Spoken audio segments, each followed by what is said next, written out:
My trusting heart, there is a moment I want you to remember. Not a dramatic moment, not a crisis, just the ordinary moment when your hand was resting on something. A countertop, a steering wheel, the edge of a bed, the armrest of a chair you had been sitting in for too long. And you noticed, almost by accident, that your fingers were trembling, not from cold, not from effort, just from the quiet accumulation of carrying more than any one hand was ever designed to hold. You looked at your own hand as if it belonged to someone else, and in that brief second, before the noise of the day rushed back in to cover it, a single honest thought moved through you. I cannot keep holding everything like this. I was not built to grip this tight for this long. That thought was not weakness. That thought was the first true sentence your soul had spoken in a long while, and I want you to know that I heard it. I was in the room. I was closer than the air on your skin. And I have been waiting, patiently, for you to let that trembling hand fall into mine. This is the moment I want to meet you in, not some future version of you that has everything figured out. Not the stronger, tidier, more composed you that you keep promising yourself you will become before you finally let me carry anything. The you with the shaking hand. The you who has been holding the rope of your own life so long that the rope has cut into your palm. That is the one I came for. That is the one I am speaking to right now. And the first thing I want you to hear, before anything else, is that the trembling is not a problem to be hidden. It is the door I have been standing outside of, waiting for you to open. Your trembling palm was never meant to hold this alone. Let that sentence rest inside your chest for a moment. Your trembling palm was never meant to hold this alone. It was not an oversight of design that left you unable to carry the full weight of your own life. It was a feature. You were made to need a steady grip beyond your own. You were built for partnership, not for solitary endurance. Every time you tried to convince yourself that you just needed to be stronger, just needed to grit your teeth a little harder, just needed to hold on a little longer without help, you were arguing against the very shape you were created in. The exhaustion you feel is not a sign that you are broken. It is a sign that you were never meant to do this the way you have been doing it. I have watched the way you have held on, not with judgment in my eyes, with tenderness, with the slow, aching tenderness of a father who sees his child insisting on carrying a beam that is crushing her shoulders, refusing help because she has somehow come to believe that accepting help would cost her the identity she has built around being the one who can. I watched you put on the face that tells everyone around you that things are manageable. I watched you answer the casual, "How are you?" with the word fine, and I watched the small contraction in your jaw as the word left your mouth.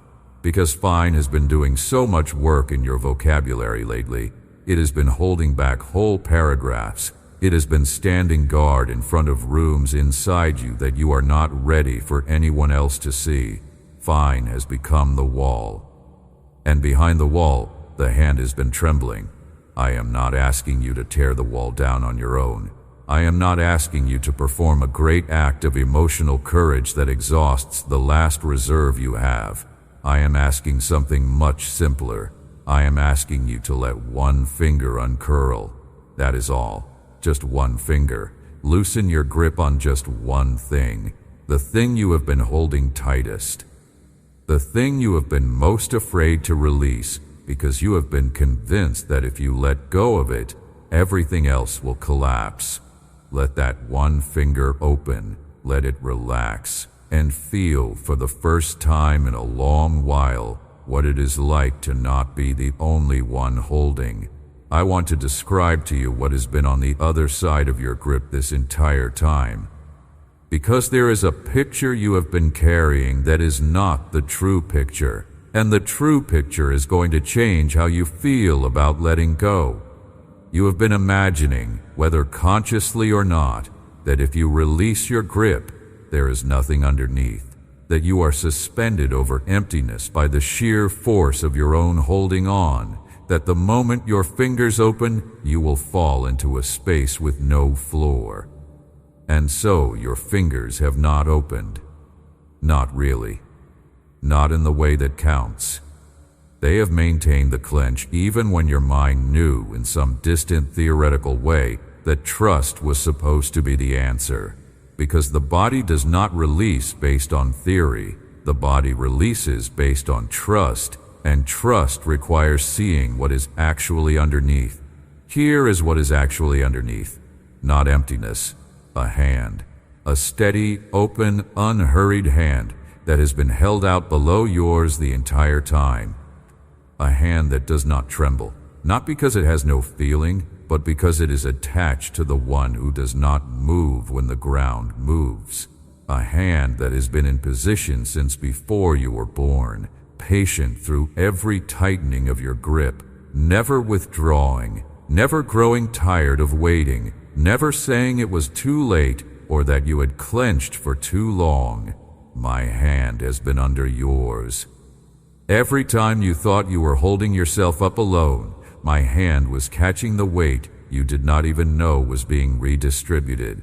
The reason you are still standing is not the strength of your grip. The reason you are still standing is that I have been carrying more of this than you have been able to see. Stop for a second and receive that, not as a nice idea, as the literal truth of your situation. The reason you have not yet collapsed under what you have been carrying is that the carrying has been shared from the very beginning, even in the seasons when you felt most alone. You were never doing it all on your own. It only felt that way because you were looking at your own hand and forgetting to look below it. The grip that was holding the weight was mine. The grip that was also holding yours was also mine. I have been doing the deep carrying while letting you believe that the surface effort was the whole story, because sometimes a person needs to feel their own participation in order to trust that the carrying is real. But there comes a moment when that kind of seeing has to end, when the illusion of solitary carrying has to give way to the truth of shared carrying, or the person simply cannot continue. This is that moment for you. I am pulling back the curtain on the arrangement. I am showing you what has actually been happening underneath your grip, and I am inviting you to reorient your whole relationship with your own strength, not by pretending you have more than you do, by recognizing that the steadiness you have been trying to manufacture has been available freely from a source that never runs out. The eternal does not get tired of being the foundation. My grip does not weaken with use. I do not budget my steadiness the way you have been forced to budget yours. There is no reserve I am trying to protect from overdrawing.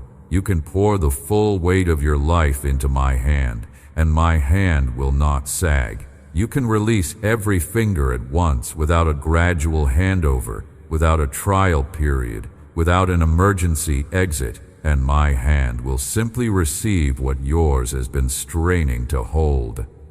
Now, I want to speak to the exhaustion specifically because the exhaustion is its own presence in your life right now, and it deserves to be addressed directly rather than spoken around. The tiredness you are feeling is not ordinary tiredness. It is not the kind that a single stretch of quiet sleep resolves. It goes deeper. It has layers. There is the physical layer, where your body has been running on reserves it was not designed to draw from indefinitely. There is the emotional layer, where you have been absorbing the moods and needs and crises of people around you without adequate spaces to set any of it down. There is the mental layer, where your thoughts have been running the same loops for so long that the loops have worn grooves in the surface of your thinking, and the thoughts now travel those grooves automatically, whether you invite them or not. And beneath all of that, there is a deeper layer, the one that most exhausted people do not have language for, the soul, layer. The part of you that was made to rest in me, and that has been denied that rest for so long that it has almost forgotten what resting in me even feels like. That layer is the one I am reaching toward right now. That is the layer my hand is under. The world you are living in has not made it easy to rest in that layer. I know this. I am not speaking to you from some distant place where I am unaware of the texture of 2026 and what it has been doing to people. I know the pace, I know the noise, I know the weight of information coming at you constantly, most of it designed to agitate, most of it pulling your attention toward problems you cannot personally solve and emergencies that have no place to land inside you and then evaporate. I know the way your phone has become a small door into a room full of other people's crises and demands, and how that door is hard to close, and how even when it is closed, there is the awareness that it could reopen at any moment, and something new could arrive that requires a response. I know the subtle pressure to always be available, always be informed, always be ready to react, always be performing a version of yourself that can be shared.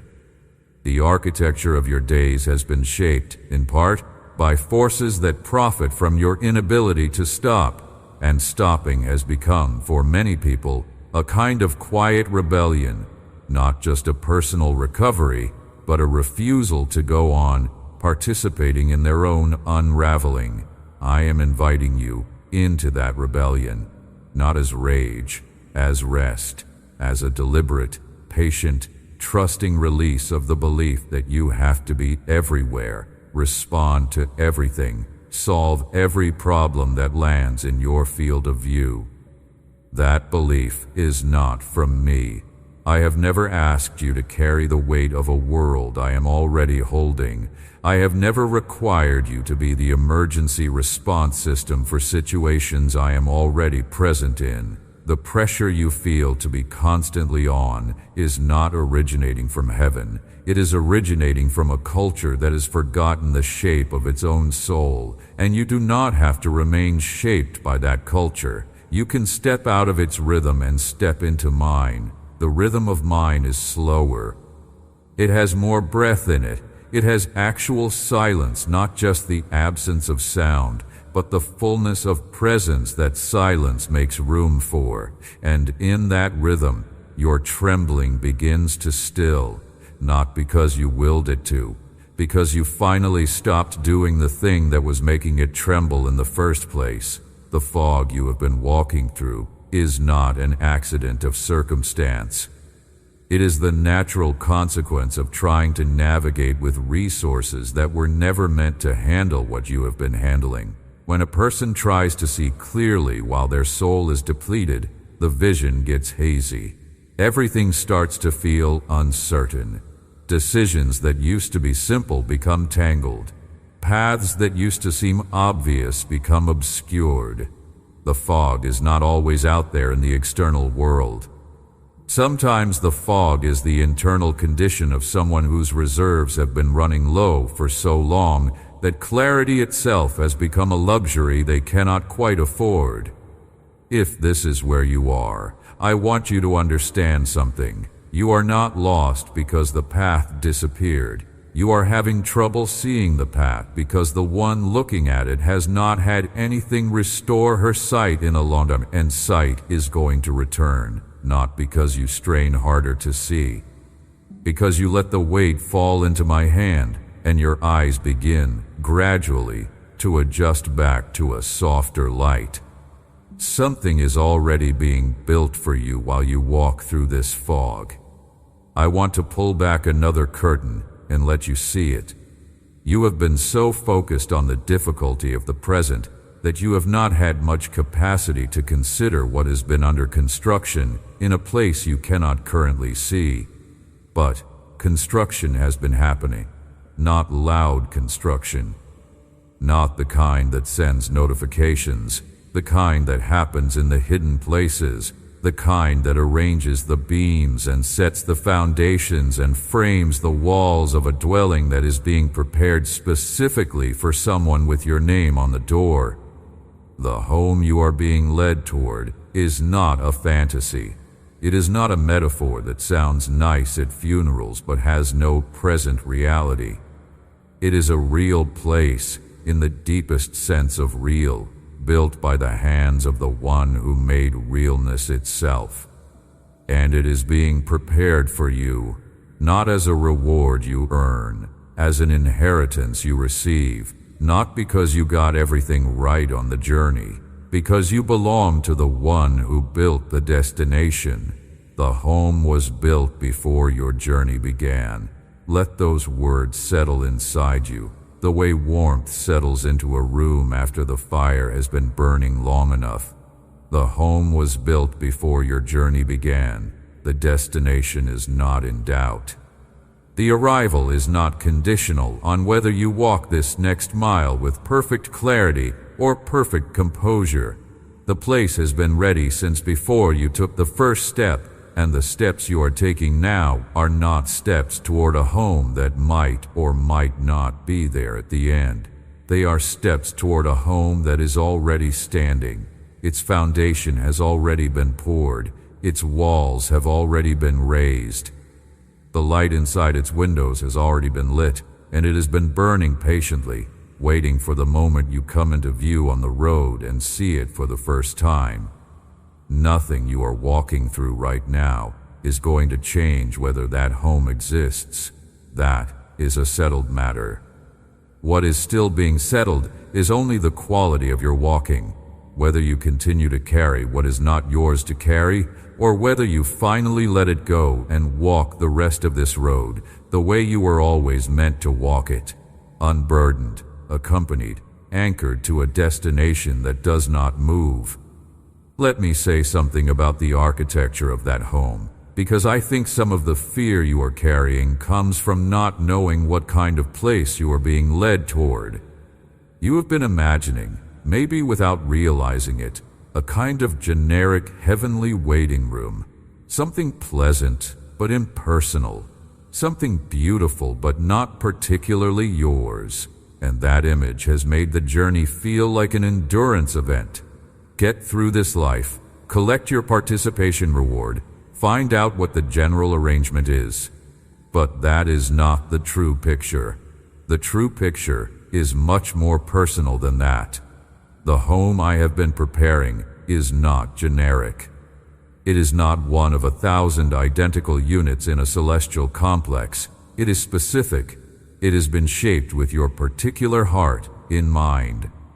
The textures it holds, the light it contains, the atmosphere that fills its rooms, the way it receives you when you finally cross its threshold, all of it has been designed with knowledge of who you actually are, not a template version of a believer, but the real you, the one with the history you have lived, and the laughter you are known by, and the wounds that left their particular shape on your story. The home knows you. It was built to know you. And it will recognize you the moment you arrive. I want you to hold that idea close, because it is going to carry you through more than you realize. The home recognizes you. When you walk through its door, you will not feel like a stranger arriving at a place that is still learning who you are. You will feel like someone returning to a place that has been expecting her. The rooms will know your footsteps. The light will know your eyes. The atmosphere will know the particular way your soul breathes when it is finally safe, and the one who built the home will be standing there to receive you with a recognition that goes deeper than anything you have ever experienced in any earthly welcome. He will know your full name, not just the name written on your birth certificate, the deeper name, the one I wrote over you before the world began, the name that expresses the essence of who you are in my sight. That name will be the first word you hear spoken in that home, and in the sound of it, every tired step of the journey will make sense.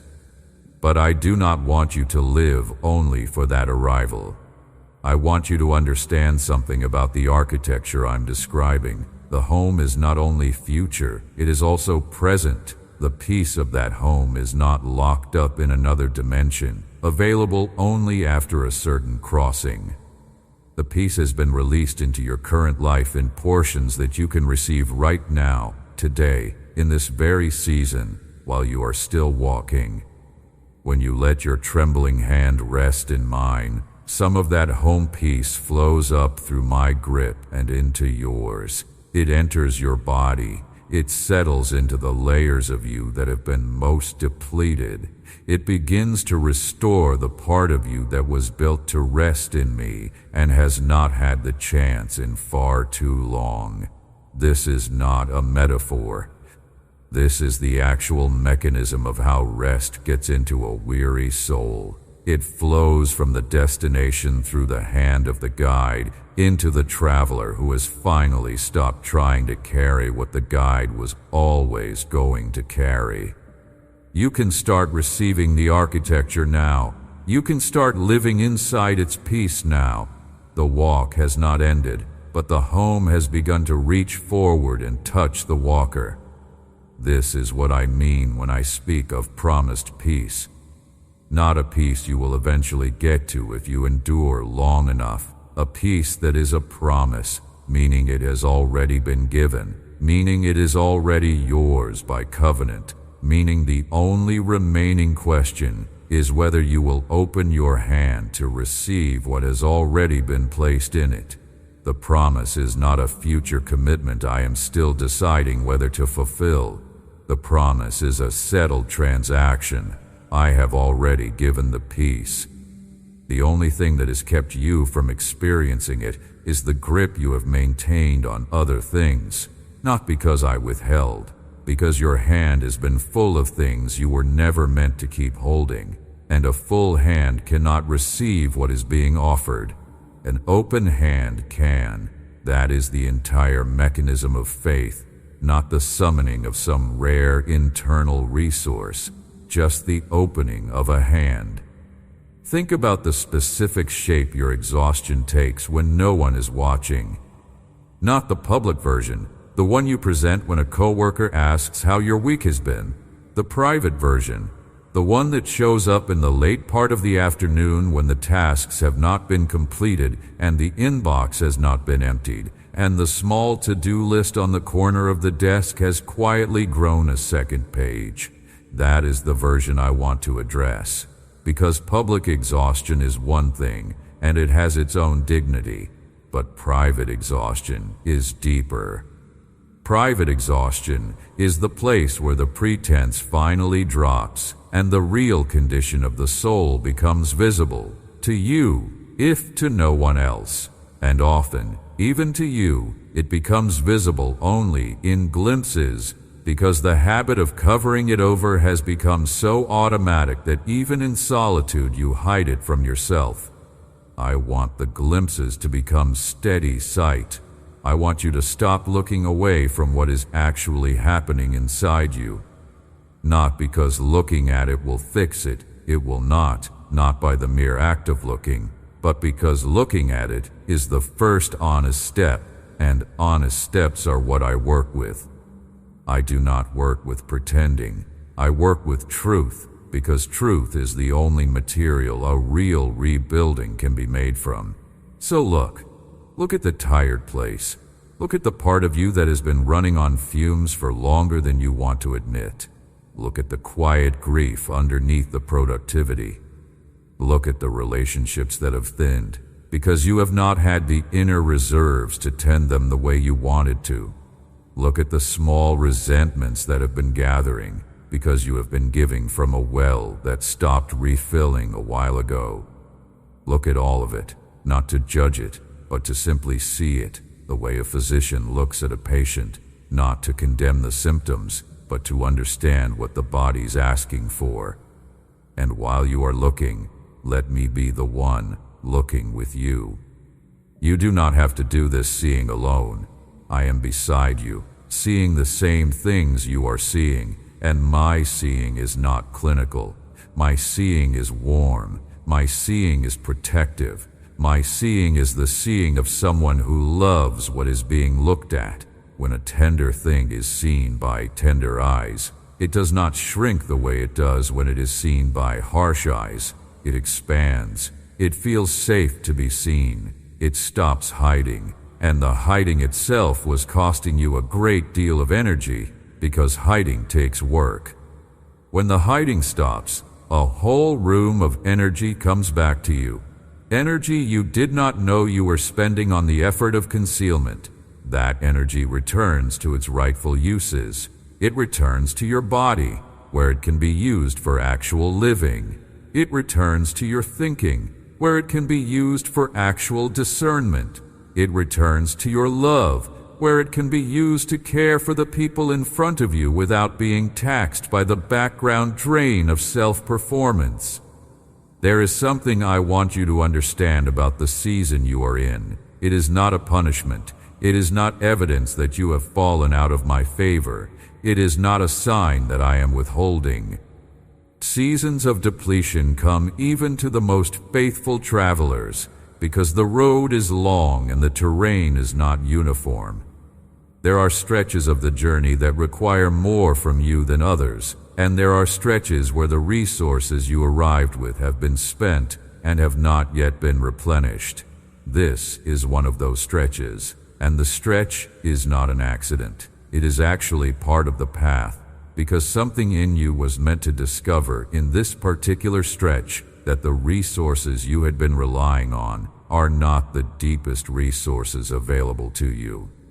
The surface resources have been exhausted so that you would be willing to reach for the deeper ones, and the deeper ones are not inside you, they are in me.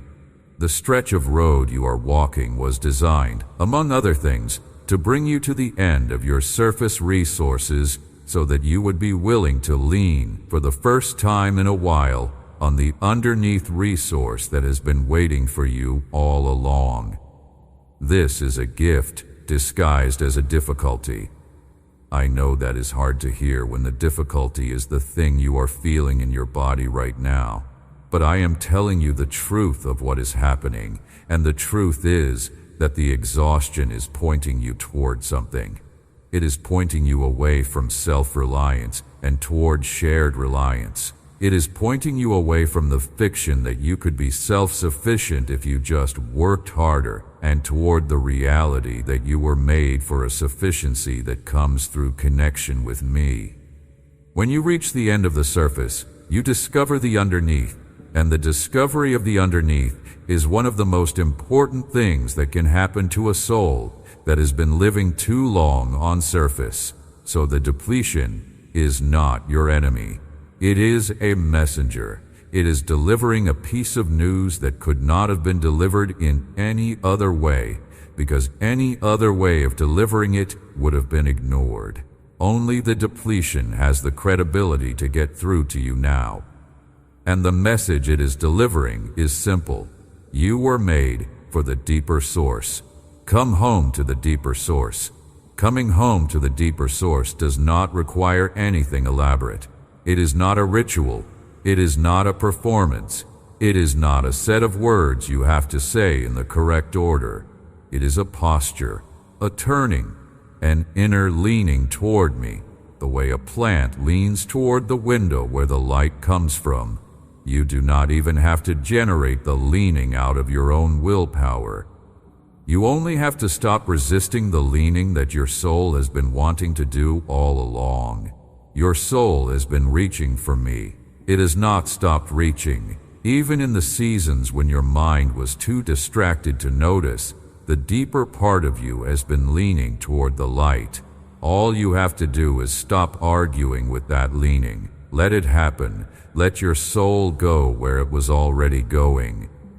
And you will find yourself, sometimes to your own surprise, already in the posture of rest without having tried to get there.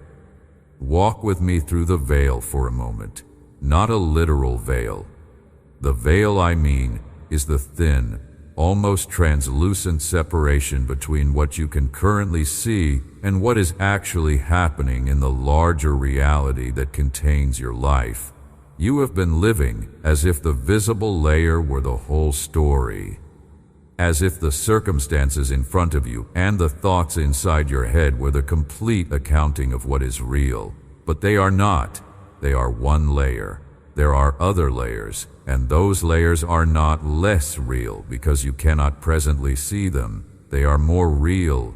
They are the substrate on which the visible layer is standing. And in those deeper layers, my activity in your life is unmistakable. I am at work. I am moving.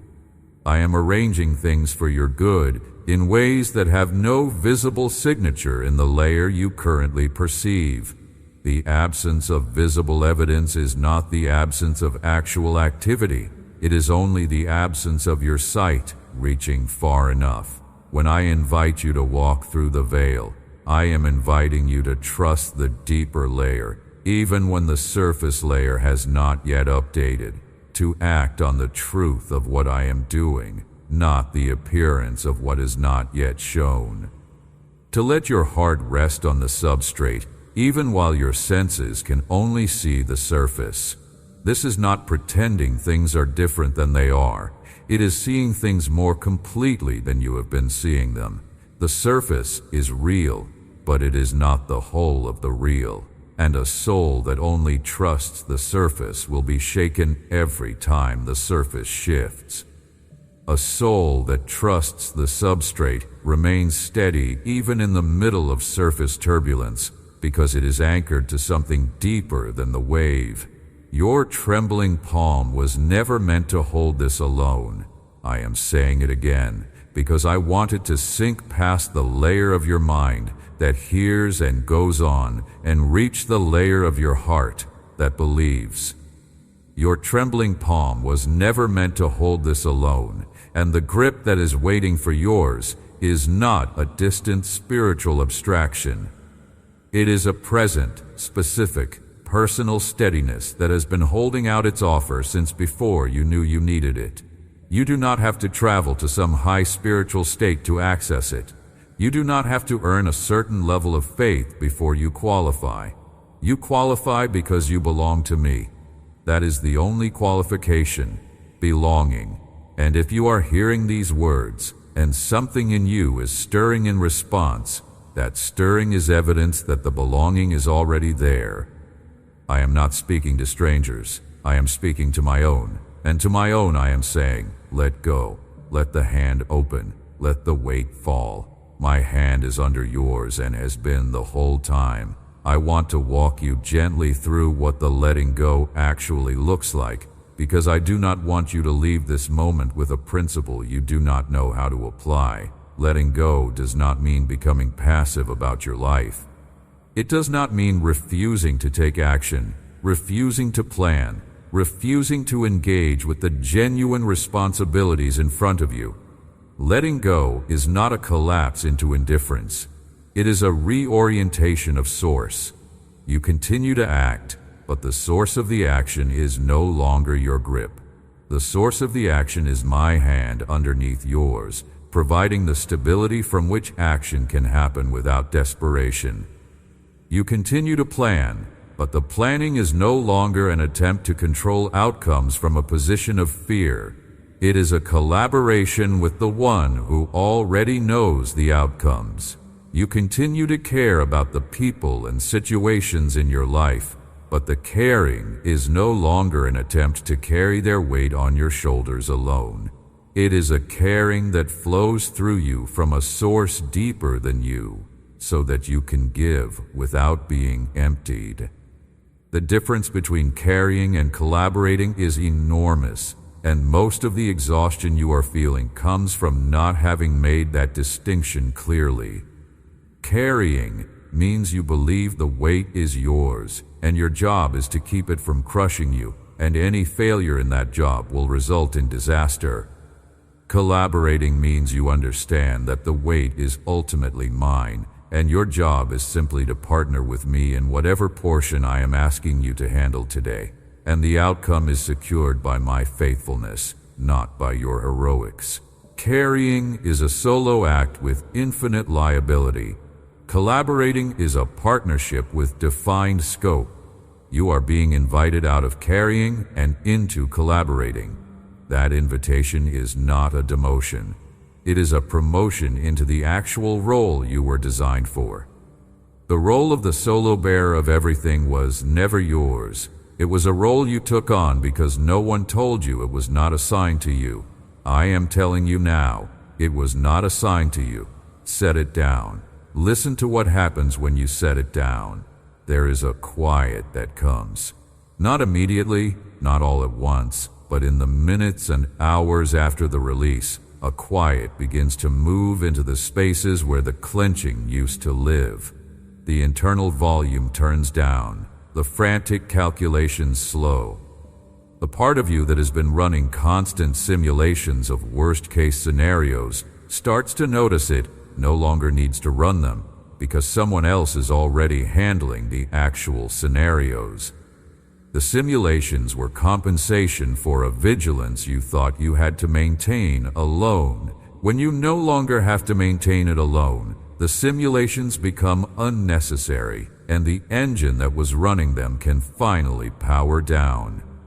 That power down is one of the first gifts of the release.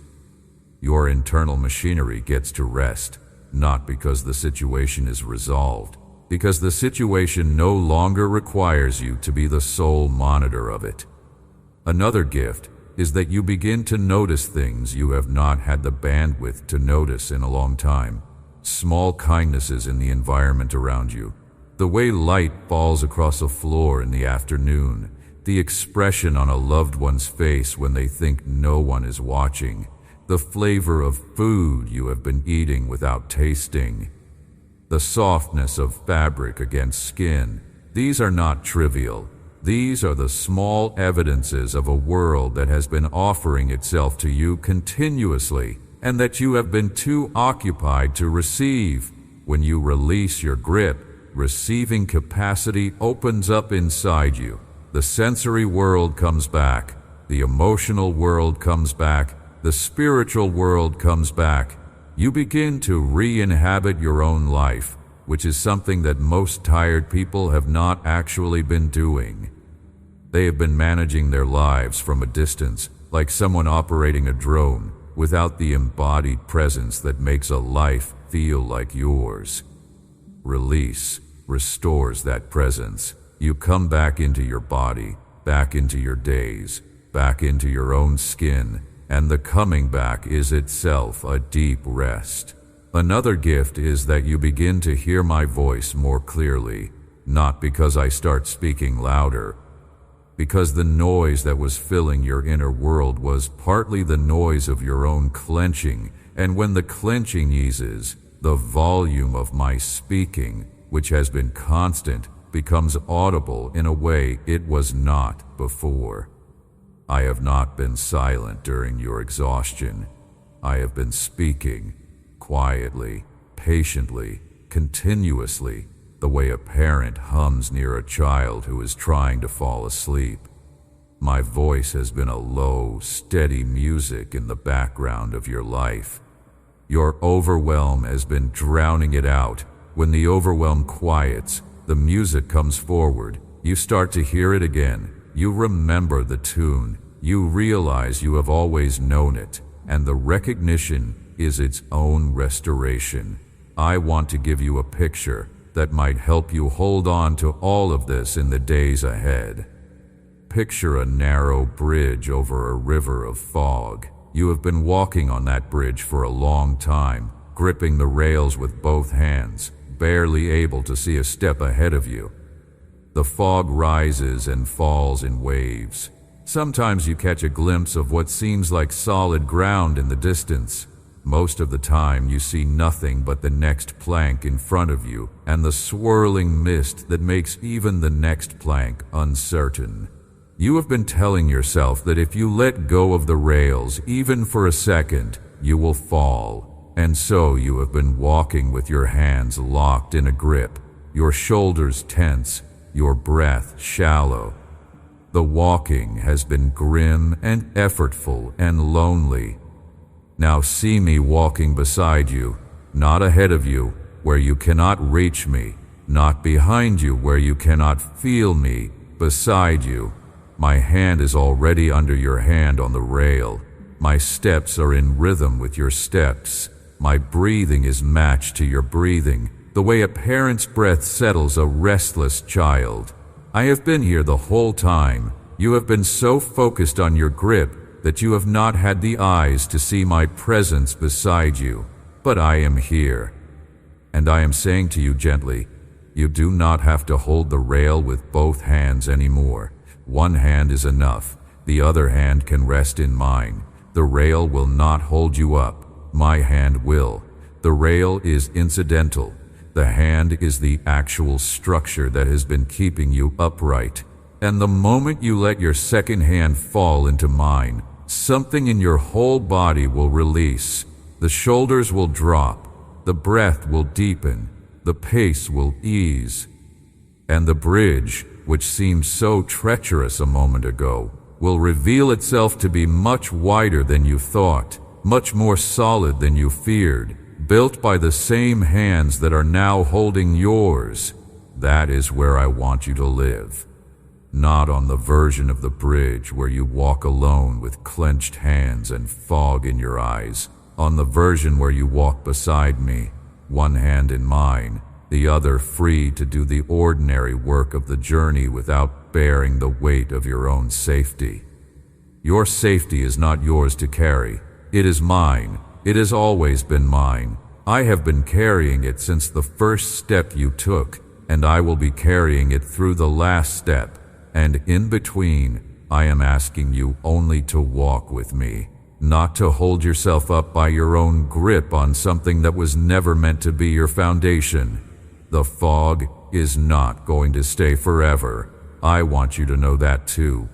The layer of uncertainty you are walking through right now has an edge. It does not stretch infinitely into every future. There is a place already appointed where the fog thins and the light comes through, and the outline of the home I have been preparing becomes visible for the first time. You will see it, not in a vision you have to work hard to conjure, in actual seeing, with actual eyes, in an actual moment that is already on the calendar of the plan I am walking you through. When that moment comes, the walking changes, the fog gives way to light. The uncertainty gives way to recognition, and the sight of the home that was built before the journey began will answer every question your weary soul has been asking in the darker stretches of the road. Until that moment, walk with me, one hand in mine, the weight of everything in my hand rather than yours, the rhythm of my breathing guiding the rhythm of yours, the trust of a traveler who has stopped trying to be her own guide, the rest of a daughter who has remembered that her father is the one walking her home. This is not a lesser form of faith. This is faith in its truest form, not the faith of the one who has all the answers, the faith of the one who has stopped needing to, because she has the answer walking beside her, and her hand is finally resting where it was always meant to rest. The home was built before your journey began. I am saying it again because I want you to carry this sentence with you the way you would carry a small stone in your pocket, a thing you can touch whenever the old grip starts to return. The home was built before your journey began. Nothing that happens on the road is going to unbuild it. Nothing that you fail to do is going to disqualify you from it. Nothing that comes against you is going to rewrite the address. The place is yours. The walk is ours. And the arrival is already written in the part of the story that has been settled since before time turned its first page. I want to speak now to the part of you that is still braced for disappointment, the part that has heard encouraging words before and has watched them fade, the part that is afraid to fully open because it has been fooled into opening before and has paid a cost for it. I see that part of you. I am not speaking past it. I am speaking to it directly. What you are hearing right now is not a technique designed to extract trust from you that will later be exploited. This is the one who shaped your capacity for trust in the first place, speaking to you about the proper object of that capacity. Your trust was never going to be safe in the hands of a circumstance. It was never going to be safe in the hands of a human system or a strategy or a fragile structure of self-management. Not because those things are evil, but because they are too small to hold something as precious as your trust. Your trust was built to rest in me. Everything else is too narrow to house it, and the reason it has hurt so much every time you placed it in something smaller is not that trust is dangerous. It is that you were trying to house a full-size trust in a container that could not hold its weight. I am the container, its size. I am the hand big enough to hold it without cracking. Come into me with the full size of it. Do not hand me a small, cautious version of your trust, testing whether the floor beneath me will hold before you release more. The floor beneath me is the floor of the universe. It is the substrate on which everything else is built. You cannot overwhelm it by resting on it too completely. You can only underwhelm it by resting on it too partially, and thereby miss the experience of being fully held. Let yourself be fully held. Let the whole weight of your trust rest on the whole faithfulness of the one who has never, in the long history of his relationship with the people who belong to him, failed to be what they needed him to be. The history is there. You are not the first to lean. You are not a test case. You are one in a very long line of leaners, and the line stretches forward to a horizon that does not end, and every one of them was held. You will be held too. You are being held right now. I want to speak to a fear that has probably been sitting quietly in the background of everything I have said so far. The fear that if you release, if you actually let go the way I am asking you to, things will fall apart. That the only reason anything in your life is still standing is the constant, vigilant effort of your own management. That if you stop managing for even a little while, the whole structure will collapse, and the collapse will be your fault, and you will have to rebuild from wreckage you could have prevented. This fear is very persuasive because it seems to align with observable facts. You have been managing. Things have been standing. Therefore, the managing must be what is causing the standing. It is a simple logical chain, and under stress, simple chains feel like truth. But the chain is wrong in its most important link. The standing is not caused by your managing. The standing is caused by something much deeper, and the managing has been, at best, a nervous accompaniment to the real structural support. You could release the managing and the standing would continue because the standing was never dependent on the managing in the first place. That is a hard thing to believe when you have spent years under the opposite assumption. I am not asking you to believe it suddenly or completely. I am asking you to test it in a small place. Pick one thing you have been managing compulsively. One thing, not the most important thing. A medium thing, and release your grip on that one thing for a short period, a day, an afternoon, just long enough to gather some evidence about what actually happens when you stop managing it. Here is what you will find. The thing will continue. It will not collapse. The world will not end because you stopped monitoring it for a few hours. Your nervous system will register an initial spike of alarm, because it is not used to the release, and the spike will feel like confirmation that release is dangerous. But if you let the spike pass without acting on it, the spike will subside. And on the other side of the spike, you will find a quiet that surprises you. The quiet of having proven, in one small test, that you are not the load-bearing wall of the situation you thought you were load-bearing. Someone else is. And that someone else is stronger than you, and that someone else has been there the whole time, holding up what you were straining to hold up alone. Repeat the test in another area, then another. Slowly, over the span of days and weeks, your inner map of the world will update. The compulsive managing will begin to feel less necessary because you will have accumulated actual experience of things staying up without it, and the release that once felt terrifying will begin to feel like common sense. This is what faith is, practically speaking, not a leap into an abyss, a series of small, verifiable experiments in the reliability of the one who is actually holding up the life you have been trying to hold up on your own. The experiments do not reveal me for the first time. They reveal what has always been true. I have been the load-bearing presence in your life since the beginning. The managing was always an overlay, a compensation, a nervous habit that had its reasons in your history, but was never necessary to the actual structural integrity of your situation. When the managing eases, you do not lose anything real. You only lose an illusion that was costing you a great deal to maintain. Let me also say something about the people in your life who have been part of the weight, not because they meant to be. Most of the people who contribute to your exhaustion are not trying to exhaust you. They are simply people with their own needs, their own wounds, their own limited capacity to see what you are carrying on their behalf. Some of them have become accustomed to the way you have been managing everything for them, because your managing has made their lives easier, and easier lives are hard to question.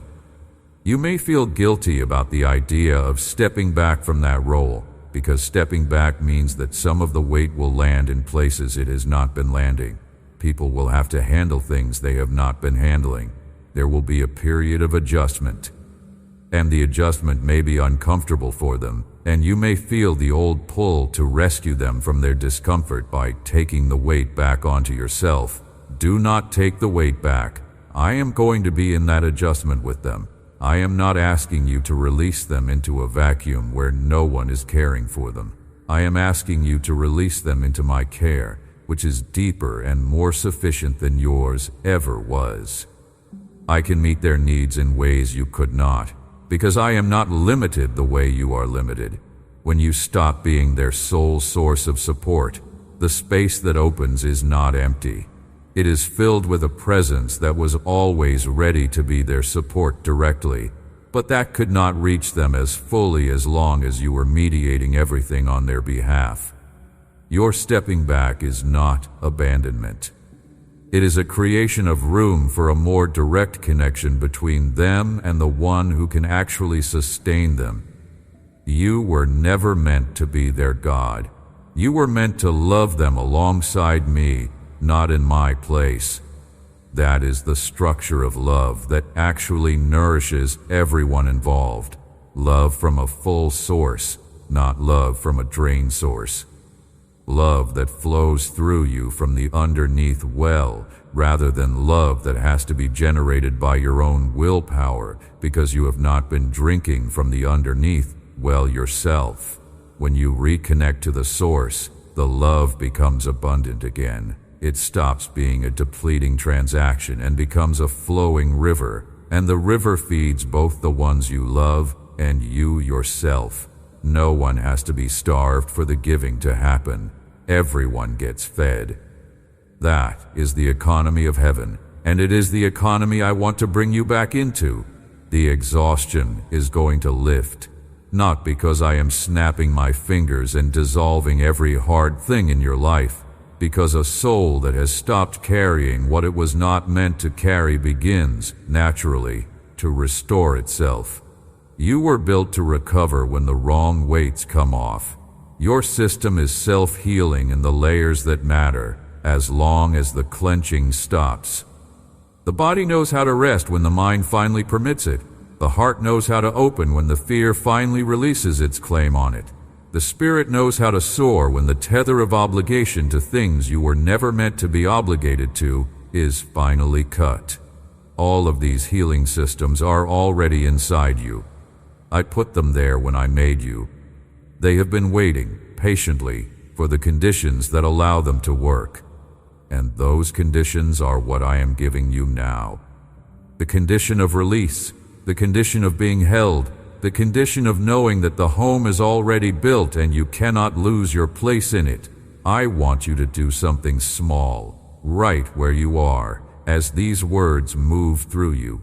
Let your shoulders drop, just a little, not a performance of relaxation, just a literal letting down of the shoulders you did not realize were raised. Feel the place between your shoulder blades where the tension has been living. Let some of it go. Breathe out longer than you breathed in. Let the air leave you completely before the next breath arrives. And in the pause between the full exhale and the next inhale, in that tiny window of complete emptiness, let yourself simply rest. 1 second of real rest. 1 second of your hand fully in mine with nothing held back. You do not have to make it last. You do not have to turn it into a spiritual discipline. Just 1 second, right now. Let me hold you for 1 second without any of the old defenses in place. That second is the beginning. From that second, more seconds can come, and the seconds can grow into minutes, and the minutes can grow into whole stretches of your day where you are walking in me instead of walking alone. That is the architecture of promised peace, building itself into your actual life, not as a future arrival, but as a present inhabitation. The home is already reaching out to meet you. It is sending portions of its peace up the road to find you in the fog, and you are receiving them, one released breath at a time, one dropped shoulder at a time, one letting go of one finger at a time, until eventually your whole hand is resting in mine, and the walking has become something you can sustain because it is no longer something you are doing on your own strength. I love you. I want that word to sit in you with its full weight, unfiltered by the usual brushing past that the word sometimes receives. I love you. Not generically, not as a statement that could be made to anyone. You, with the specific hand, the specific history, the specific exhaustion, the specific story that has brought you to this exact moment of reading these words. I love you in the particular. I love you with the knowledge of everything you have been, everything you are, and everything you will become on the far side of this weary season. My love is not conditional on your improvement. It is not waiting for you to be easier to love. It is present in full force right now, reaching you at your least composed, at your most tired, at the moment when you feel least qualified to receive it. That is the moment it was made for. That is the moment when love of the kind I offer reveals what it actually is, not a reward for performance, but a source of life for those who have run out of their own. Your trembling palm was never meant to hold this alone. One last time, let that sentence go all the way down. Your trembling palm was never meant to hold this alone. And now that you know it, now that you have heard it in a way you cannot unhear, the rest of the journey is going to feel different, not because the road changed. Because the walker changed. The walker stopped trying to hold everything by herself. The walker started walking with her hand resting in the hand of the one who built the destination before the journey began. And the one holding that hand has been waiting for this exact moment. The moment of the soft release. The moment when pride and fear and habit finally lose their argument against rest. And the hand that has been clenched for so long simply, quietly, opens. My hand is under yours.